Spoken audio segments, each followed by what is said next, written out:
4 глава. Закладка. Эгерде биздин визуализацияны видеофильм деп эсептесек, закладка бул ошол видеофильмди озвучка кылганга окшош. Бирок сөздөрдүн ордуна элестетилген образыбызга сезимдерди кошобуз. Мисалы, сизге өзүңүздүн фирмаңыздагы сотрудниктериңизге презентация кылышыңыз керек. Ал жерде менеджерлер, жетекчилер да катышат. Эгерде сиз презентацияны жакшы өтүп берсеңиз, сизди жумушуңуздан повышение күтүп турат. Бул презентация сиз үчүн өтө маанилүү. Сиз визуализацияга закладканы кошуңуз. Элестөөңүзгө ойлор менен кошо сезимдерди кошуңуз. Презентацияны жогорку деңгээлде өткөзгөнүңүздү баарын өтө сонун таасир калтырган жана башка. Визуализациядан айырмаланып, закладка кылып жатканда сезимдерге басым жасайбыз. Сиздин воображениеңизге байланыштуу. Презентацияны жакшы өткөрсөңүз кандай сезим болот? Эмне сезесиз ошол учурда? Толкундануу, шыктануу, кубануу же тынчтануу же болбосо нервничтетүү.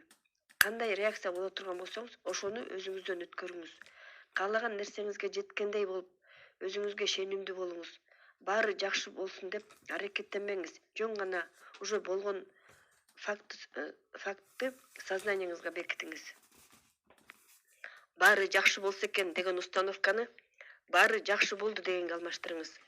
Баары уже болгондой, уже сиз баарын жасагандай сезип, жеңишиңизге кубаныңыз. Өзүңүздү куттуктаңыз, кыйкырыңыз, секириңиз кубанычтан. Ошол максатыңызга жеткенден кийинки сезимди улам сезиңиз. Ал нерсени кандай кылып жасашым керек деп көңүл бурбаңыз. Сизди физикалык сезимдер гана кызыктырышы керек. Алар бетиңдин кызарып кеткени, жүрөгүңдүн түкүлдөп соккону, алакандын тердеп кеткени. Библияда христиан окуучулары андан молиться эткенди үйрөтүүнү суранышат. Библияга ишенүү ар кимдин өзүнүн иши, бирок менин иштеши жөнүндө көп пайдалуу маалыматтар бар экен. Иисус жооп берген экен: эмнени Кудайдан сурасаңар, аны уже алгандай болуп ишенсеңер, анан Кудай берет деп. Мына караңыз, уже алгандай болуп ишенсеңиз, ошондо гана аласыз дейт. Жөн эле үмүттөнүү, каалоо эмес. Каалаганыңызды өзгөчө жан дүйнөңүзгө жар салыңыз. Бул өтө күчтүү процесс. Мен сиздерге менин досторум Билл менен Дженет Хендерсондордун окуяларын айтып берейин. Хендерсондор кыштактан шаарга көчүп барышат. Алар өздөрүнүн үй бүлө мүчөлөрү бата турган чоң үй сатып алгылары келет. Албетте, шаарда үйлөр кыштактын үйлөрүнөн кымбат жана алардын үй бүлөсү чоң болгондуктан аларга чоң үй керек болот. Хендерсондорго өзгөчө талап болгон. Аларга жөн гана чоң үй эле керек болбостон, чоң көлөкөлүү дууру да болуш керек экен. Баары аларга айтышкан: силер чогулткан акчаңарга андай үй ала албайсыңар деп. Бирок Хендерсондор эч кимди укпай коюшуптур. Билл менин күчүн жумушунда жана үй бүлөсүндө дагы колдонуп, уже менин күчүнө ишенип калган экен. Ал аялы Дженетке дагы үйрөтүп, экөө дайыма ойлору менен болочок үйүн элестетип визуализация кылышчу экен. 2 айдан кийин алар мени өздөрүнүн жаңы үйүнө конокко чакырышты. Биз чоң бакчасында сейилдедик. Бакчада өскөн бактарды, бадалдарды, гүлдөрдү карап, алар айылынын бир бөлүгүн өздөрү менен ала келгендей сездим. Андан кийин үйүнө экскурсия кылдык. Үй өтө чоң экен. Ар бир баласына өзүнчө комната, кабинет, эс алуучу комната. Бул үйдүн баасы өздөрү каалаган суммага келиптир. Мен таң калдым. Бул силерге сыйкырдуудай эле сезилдиби деп сурасам, Биллдин жообу анын менин мүмкүнчүлүктөрү терең түшүнгөнүн билгизди. Мен аны эч убакта унутпайм. Ал: жок, биз даже таң калган жокпуз. Биз 2 ай мурун эле ушундай үйдүн хозяйыны экенибизди сезгенбиз деп айтыптыр. Ал өтө чоң ишеним менен айтты. Билл менен Дженет ички дүйнөгө өздөрүнүн укугу жөнүндө жарыя кылышкан. Ички дүйнөсүндө ал үйдү алышкан 2 ай мурун эле. Алар ишеничтүү сөздөрдү, интонацияны колдонушкан жана 1 секундага дагы сомнение болушкан эмес. Алар каалаган үйдү кайдан алабыз деп ойлонушкан эмес. Жөн гана ошол үй биздики болот деген сезим менен иштешкен. Оюнда алар үйдү алышкан. Именно ошол үй эмес, алар ал үйдү мурда көрүшпөптүр. Бирок алар билишкен кандай үй аларын. Оюнда күндө кайталай беришкен, каалаганы ишке ашмайынча. Бул күндө Хендерсондор ойдун закладкасын жана менин күчүнүн башка приемдорун өздөрү эле колдонушпастан балдарына дагы үйрөтүшөт. Мындан да өткөн мурас барбы балдарың үчүн калтырганга? Биз баарыбыз ушундай күчкө ээбиз.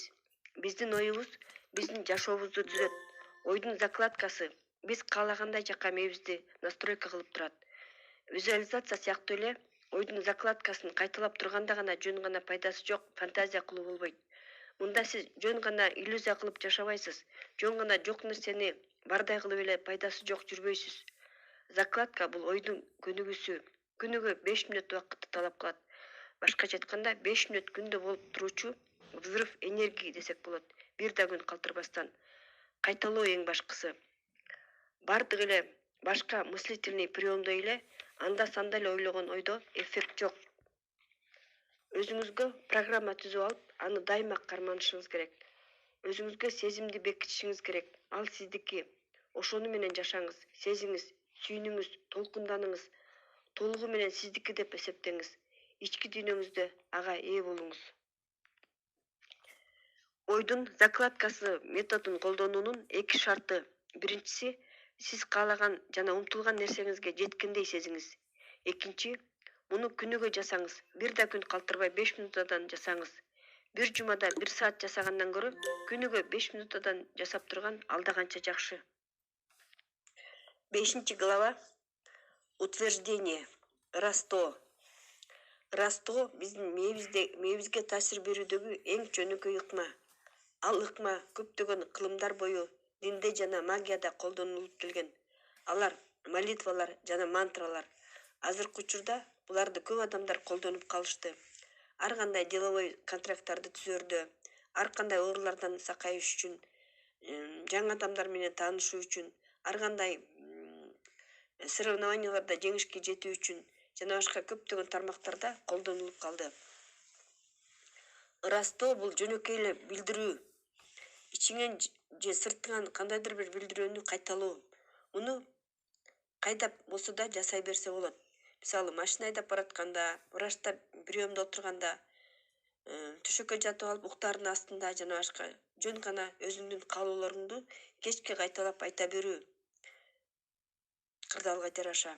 Мисалы, сиз кандайдыр бир дискомфорт ситуацияга кабылып калдыңыз, а сиздин эчтекени ойлобой эс алгыңыз келип атат. Ошондо өзүңчө билдирүүнү кайталасаңыз болот. Мен тынчмын, мен эс алам. Я спокоен, я расслаблен деп. Өзүңүздү тынч болгондой, эс алгандай болуп тургандай болуп сезгенге кыйнава, жөн гана утвержденияны кайталай берсеңиз болот. Ошондой эле кандайдыр бир чогулушта сөз сүйлөгөн атасы дегиле өзүңүзгө кайталаңыз. Чогулуш ийгиликтүү өтөт деп. Ырастоону билдирген сайын сиз мээңизде болгон оюңузга таасир бересиз. Адамдын мээси ар бир моментте бир гана ойду кармай алат. Ошондуктан кайталоонун мааниси кандайдыр бир моментте мээңизди кандайдыр бир ой менен толтуруу. Сөздөр кандай ой жаратыш керек болсо ошондой установканы түзүп берет. Эгер чогулуш ийгиликтүү өтөт десеңиз, сиздин мээңиз ийгиликтүү болгондой ойлорду пайда кылат. Мээ сизди кыйнабай эле өзү жаратып баштайт. Сыртынан караганда баары жөнөкөй эле көрүнөт, а чындыгында бул метод сизди максатыңызга жетүүңүз үчүн өтө эффективдүү болуп эсептелет. Өзүңүздүн каалооңузду түшүнүктүү жазып алып, аны регулярдуу түрдө кайталоо керек. Менин бир таанышым, ал ийгиликтүү бизнесмен, ал өзүнүн күнүн көп сатуу, көп жылмаюу, много продаж, много улыбок деп кайталагандан баштайт. Ал бул фразаны эртең менен жана кечке чейин бир канча жолу кайталап жүрөт экен. Эмнени эстен чыгарбашыбыз керек? Биринчи, айтып аткан сөзүңө өзүңдүн ишенгениң обязательно деле эмес. Жөн гана кайталай бериш керек. Эгерде айткан сөзүңө өзүң ишенсең, андан да жакшы. Мээ айтылган сөздүн маңызын өзү тандайт жана сознаниябызда керектүү ойлорду пайда кылып берет. Экинчи, айтылган утверждениябыз дайыма позитивдүү болуш керек. Мисалы, эгер сиз собрание ийгиликтүү болушун каалайсыз, анда собрание жаман болгонун каалабайм же волноваться этким келбейт деген сыяктуу терс мүнөздөгү сөздөр туура болбойт. Мозг терс сөздөрдү түшүнбөйт экен. Ошондо мозг собранияда жаман волноваться деген сөздөрдү эле өзүнө сиңирип алат экен. Үчүнчү, утверждение кыска болуш керек. Мантрага окшош болуш керек. Кыска жана жөнөкөй болуш керек. Кайталанганга оңой болуш керек. Мисалы, рекорд сандагы сатуу деген сыяктуу. Өтө узак утвержденияны көп жолу кайталай албайбыз. Ошондуктан канчалык кыска болсо, ошончолук жакшы. Өзүңүзгө каршы болгон утвержденияларды эч убакта колдонбоңуз. Мисалы, ал менин колуман эч убакта келбейт. Мен эч убакта жасай албайм. Андай болушу мүмкүн эмес. Мен кулап калам. Мен адамдарга сүйлөй албайм. Мен билем, мен жаңылып калам. Мен дайыма утулуп калам. Ушундай сыяктуу сөздөрдү адамдар көп айтышат. Ошондой кылбаңыз. Мен өзүмдүн башыман өткөн окуя жөнүндө айтып берейин. Мен жакында лекция үчүн поездкаларга бардым. Менин жарым выступлениям уже бүтүп калганда, өзүмдүн кийинки айларга коюлган расписанияларымды карап, көргөн көзүмө ишенбей калдым. Ар кайсы шаарларда биринин артынан бир выступлениялар коюлуптур. Кээде бир күндө 2 выступления бар экен. Анан ойлонуп баштадым. Менин кийинки айымда менин жаным тынбай, эсим ойуп турбайбы деп ошентип өзүмө я буду абсолютно измотан дей бериптирмин. Кийинки 2-3 күн чын эле жаман болуп жүрдүм. Кийинки турнемди ойлогон сайын. Ушундай расписание түзгөн үчүн расписание түзгөн адамды дагы өзүмчө жаман көрүп жүрдүм. Андан кийин токтой калып, өзүмө күлдүм. Өзүм акылдын күчү жөнүндө элге лекция окуп атып, өзүм ошондой ловушкага түшүп калганыма. Анан ошол замат жаңы утверждение түздүм өзүмө. Уюшкандык, токтоолук, кубаныч деген сөздөрдү бир канча мүнөт кайталадым. Кийинки жана калган күндөрү ошол сөздөрдү кайталай бердим. Ушул 3 сөз баарын жакшы жакка өзгөртүп койду. Менин турнем кызыктуу, көңүлдүү болду. Баары уюшкандык менен, токтоолук менен өттү. Сиздер дагы максатыңыздарга жеткенге жардам бере турган өзүңүздөрдүн утвержденияларыңарды ойлоп таба алсаңыз болот. Алар өтө эле жөнөкөй болгондуктан, ал сөздөрүңөрдү банкка кезекке турганда, врачтын приемун күтүп отурганда, автомобиль пробкага кагылып калганда айта берсеңиз болот. Ага ишенүүнүн кажети деле жок. Болгону жөн гана кайталай беришиңиз керек. Эртең менен эле баштасаңыз андан да сонун. Болгону 2-3 мүнөт көнүгүү кылып турсаңыз, бат эле жыйынтык көрөсүз. Күндөн күнгө менин жашоом жакшы жакка өзгөрүп баратат деген сыяктуу. 20-кылымдын башында франциялык психолог, фармацевт Эмиль Куя биринчи жолу утверждение методун колдонуп, ооруларды айыктырып баштаган. Жана өзүнүн методун Европанын жана Түндүк Америкада пропаганда кылып баштаган. Бир кылым өтсө дагы анын методу жөнүндө дагы деле таң калып айтышат. Куя байкаган, анын пациенттери эгерде эртең менен турганда жана жатарда жөнөкөй эле сөздөрдү кайталап турушкандары тезирээк айыгышкан. Алардын айткан сөздөрү мындай болгон. Күндөн күнгө мен өзүмдү жакшы сезип атам. 2 мүнөт эртең менен, кечинде 2 мүнөт. Болду. Эффект ушунчалык таң калыштуу болгон. Ал ошондон кийин самовнушение жөнүндө бир канча китептерди жазган жана көптөгөн адамдарды өзүнүн методун үйрөтүп баштаган. Куенин утверждениясы оорулуунун мээсине күндөн күнгө жакшы болуп баратам дегенди концентрациялаган. Куенин методун колдонуп, миңдеген оорулуу адамдар жакшы болуп кетишкени документалдуу түрдө далилденген. Битлз группасындагы ырчы, композитор Джон Леннон көпчүлүк адамдарга өзүнүн башкача музыкасы менен гуманисттик көз карашы жана укмуштуудай ачыктыгы менен эсте калды. Ал магияга жана менин күчүнө кызыкканын жашуурчу эмес. Ал жөнүндө ырларды дагы жазган. Анын «Игра мозга» деген ырын угуп түшүнүп көрсөңүздөр болот. Леннон визуализация методдорун жана утверждениялар жөнүндө билген. Ал мунун баарын менин мээм жасап атат деп айтканды жакшы көрчү. Ал өзүнүн «Прекрасный мальчик» деген ырын баласы Синага арнаган. Анда мындай сөздөр бар. Уктардын астында дайыма мен өзүмдү күндөн күнгө жакшы сезип баратам деп кайтала. Куя жана башка улуу адамдар сыяктуу Леннон дагы жашоодогу түбөлүк чындыкты тапкан. Джон Леннондун ырлары өзүбүзгө ишенүүбүзгө, өзүбүздүн күчүбүзгө, мүмкүнчүлүктөрүбүзгө ишенүүбүзгө чакырат. Сен өзүңдү жылдызмын деп эсептейсиңби? Демек сеники туура, деп ырдайт ал. 6 глава. Осознание. Көпчүлүк адамдар өздөрүнүн ийгиликсиздигин жана кемчилигин көрүшөт. Өздөрүнүн жакшы жактарына, ийгилигине көңүл бурбастан. Биз бир нерсеге жеткенде бир канча күн, неделя сүйүнөт экенбиз дагы, башка максат, башка ориентирлерди коет экенбиз. Бизди бат эле бир нерсеге жеткенибиз үчүн ыраазы болуу сезими таштап кетет экен дагы, бат эле унутуп салат экенбиз каалаганыбызга жеткенибизди. Бардык көңүлүбүз жаңы максаттарга, жаңы каалоолорго концентрация болуп, мурунку жеткен ийгиликтерибиз үчүн кубаныч жоголуп калат экен. Ошентип адам ийгиликтен алган күчтүү энергиясын пайдасыз жакка эле коротуп салат экен. Өзүбүз жете элек нерсеге концентрация болуп, биз мээбизге өзүбүздү кудуретсиздигибизди бекемдеп салат экенбиз.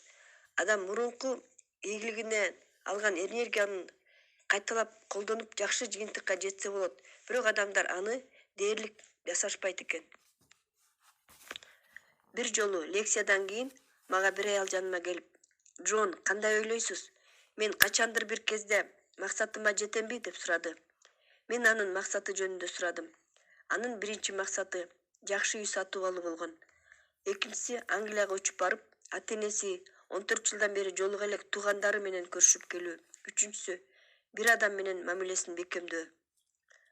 Ал 3 баласы бар мать-одиночка болгондуктан өтө скромно жашачу. Анын бул максаттары ага жетпей турган кыялдардай сезилчү. Бирок менин семинарларыма катышып жүрүп, өзүнүн акылынын күчүн, жашоосун жакшыртуу үчүн колдонгонду үйрөнгөнгө үмүттөнүп жүргөн. Мен аны ишендирдим. Акылдын күчүн пайдаланып, максатына жетсе болорун. Ошол боюнча ал аялды эстебей эле жүргөм. Бир күнү ал 1 жылдан кийин мага өзү звонить этип калды. Ал: "Мен бассейни, сонун сады бар, сонун жаратылыш көрүнүп турган укмуштуудай үйдө жашап атам. 3 жума Англияга барып, туугандарым, ата-энем менен учурашып жүрүп келдим.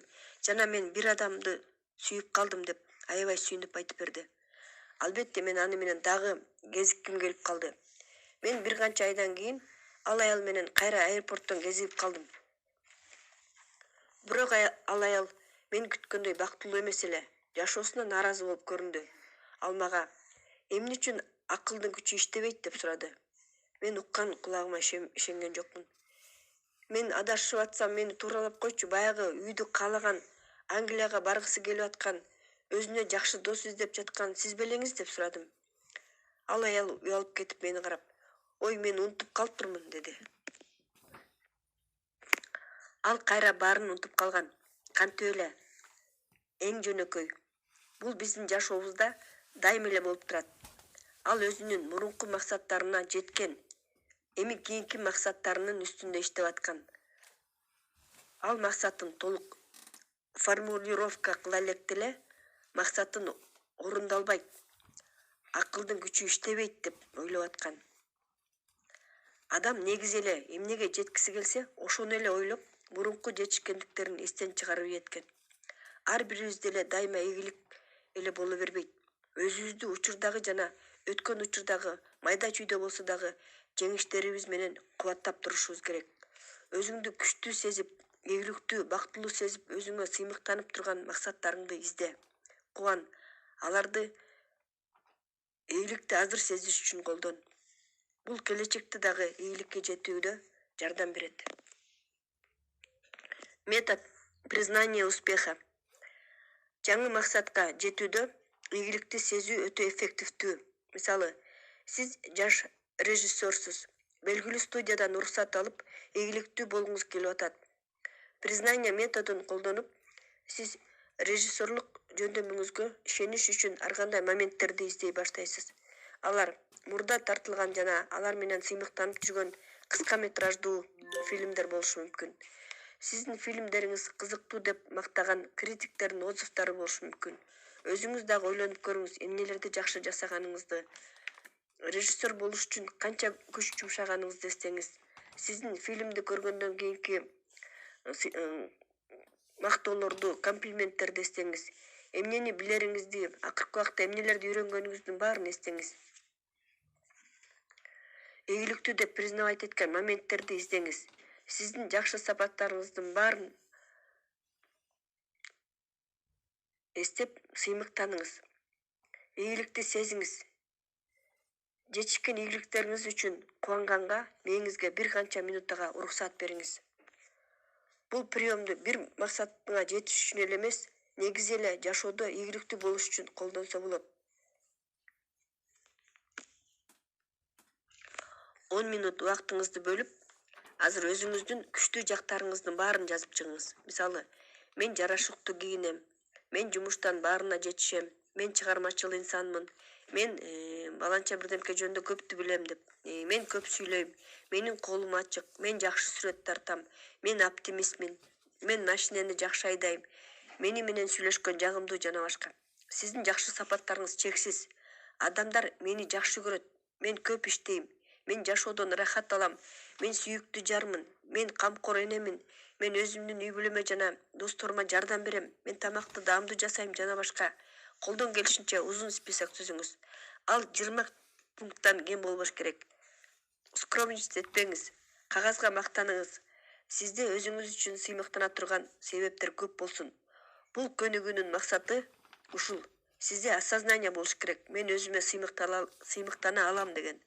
Бул жакшы сезимдер ийгиликти сезгенди чакырат. Келечектеги ийгиликтер үчүн негиз болуп берет. Бул прием өзүңүздүн каалаган максатыңыздын баарына жеткенге жардам берет. Сизди максатыңызга жеткизгенге жардам бере турган өзүңүздүн 10дон ашык заслугаңызды жазып чыгыңыз. Мисалы, сиз торговый агенттин местосын алгыңыз келип атат. Анда сиз ошол жумушка ылайык сапаттардын баарын жазып чыгасыз. Мисалы, сиздин список мындай болушу мүмкүн. Мен адамдар менен сүйлөшкөндү билем. Мен кайрымдуумун. Мен адамдар менен иштешкенди билем. Мен тубаса сатуучумун.